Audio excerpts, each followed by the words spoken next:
Clive Barker's Hellraiser. 1987 British-American horror film, written and directed by Clive Barker himself. Produced by Christopher Figg, based on Barker's novel, The Hellbound Heart. This was Clive Barker's directorial debut. Pretty awesome. When it comes to the Hellraiser films, I like the first three. The fourth movie, Bloodlines, is alright, and I did like Judgment, but the other ones like Hell World and Inferno and Deader, I didn't really care for those. But the music was by Christopher Young, stars Andrew Robinson, Claire Higgins, Ashley Lawrence as Kirsty Cotton.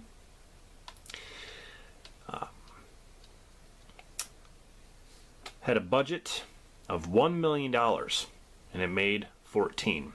And they got critical praise. A lot of people liked the originality of it. Gory. Some people call it the greatest horror film made in Britain. But yeah, Doug Bradley as Pinhead.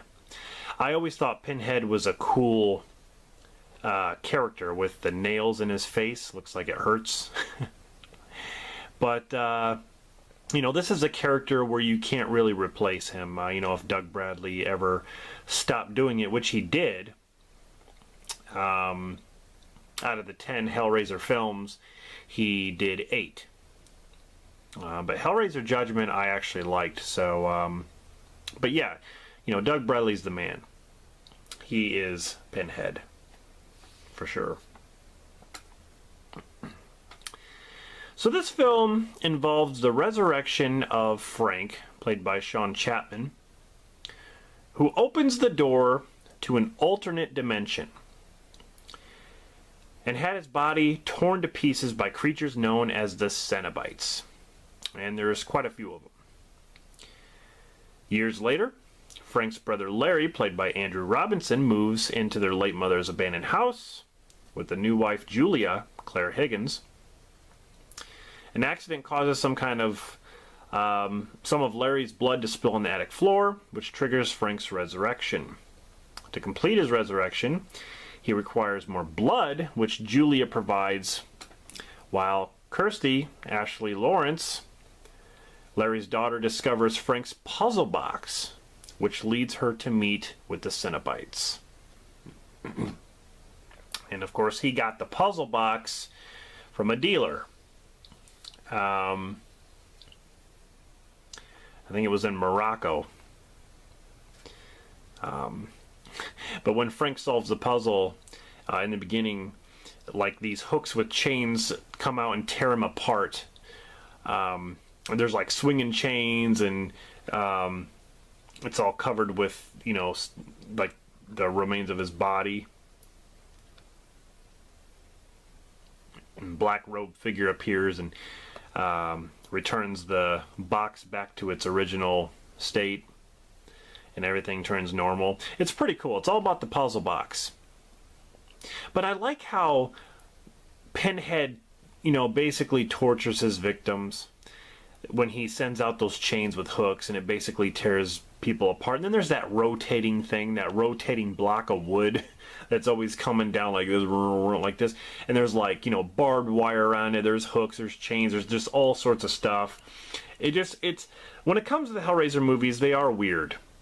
You know, they can get weird, but I don't know, I like the vibe. I like the, you know, there's Pinhead and some of the Cenobites there.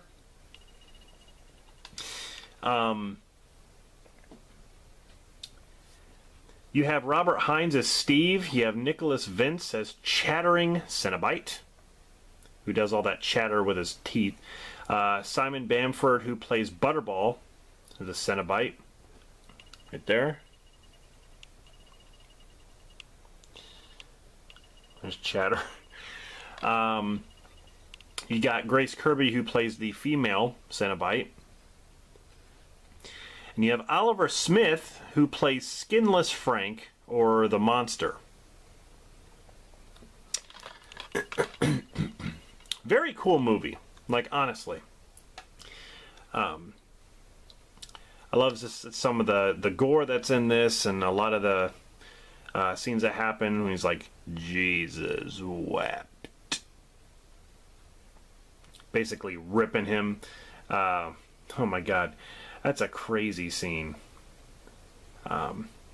Frank reveals his true identity to Kirsty, and he does like sexual thing, like he advances on her and rejected, and he decides to kill her. He accidentally stabs Julia instead and drinks her blood with remorse, and then Frank chases Kirsty to the attic, and when he's about to kill her, the Cenobites appear after hearing him confess to killing her father. And then all of a sudden the chains come out and tear him to pieces. Pretty awesome. Yeah, I mean, you can see some of those right there. Like the hooks right there. It's pretty awesome, though.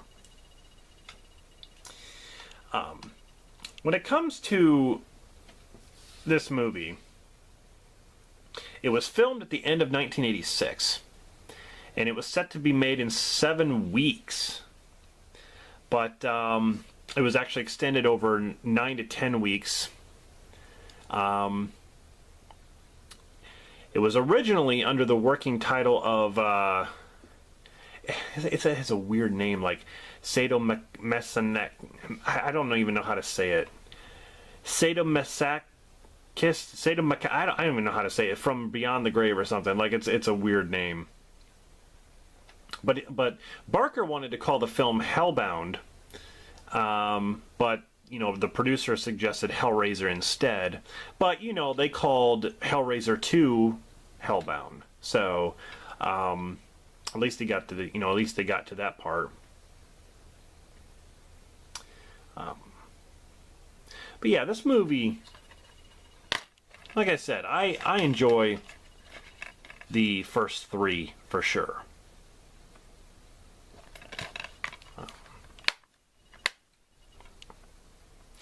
And this film actually had 2 editors too. Tony Randall, who was uncredited, and Richard Martin. And Clive Barker wanted the electronic music group called Coil to perform the music for the film, but was rejected. So they got Christopher Young to do the film score. And I like the film score. Young, he previously composed scores for other horror films. Nightmare on Elm Street 2, Freddy's Revenge, which I love, and Invaders from Mars, 1986 Tobe Hooper film. Clive Barker had to make some cuts on the film after the MPAA gave it an X rating. So the scenes that were cut for an R rating were 2.5 shots that existed from the first Hammer murder, including a close-up of the hammer lodged in the victim's head. In the scene where Julia murders another man, the actor playing the victim felt that it made sense for him to do so naked. The nude murder scene was shot but ultimately replaced with a semi-clothed version. Close-ups of Kirsty sticking her hand into Frank's stomach, exposing his guts. And also a longer version of the scene where Frank is being torn to pieces by the Cenobite hooks. The final shot where his head explodes and his brain splashes out was also cut.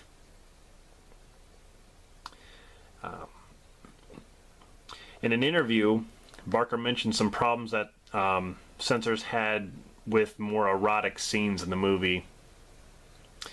But I haven't heard the commentary to Hellraiser. I definitely want to hear it, because I heard that there's Barker says a lot of stuff in the commentary, there's a seduction scene between Julie and Frank that was it was more explicit.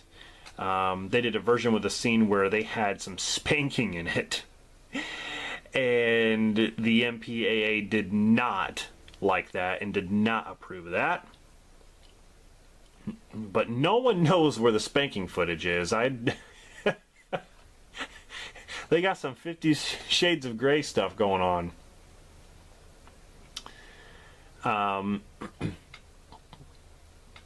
But anyway, there's some things that they cut out to make it, of course, rated R. But the Hellraiser films are known for its gore. That's what it's known for. And its weirdness and just all-out originality. That's what I think of it.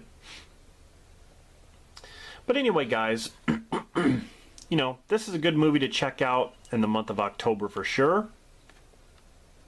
And like I said, if you're looking for a Hellraiser movie to watch this one, watch 2 and 3. I think you'll definitely like them if you've never seen any of them before. I don't think you'll be disappointed. But anyway,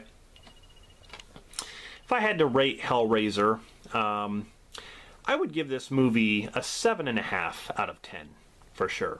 It's not as good as, it's not as good as like some of my favorite horror series like Halloween, Friday the 13th, Nightmare on Elm Street. But, like I said, a couple of the movies I really, really do enjoy. So, it's definitely a way above average film. That's for a horror film, so to say. So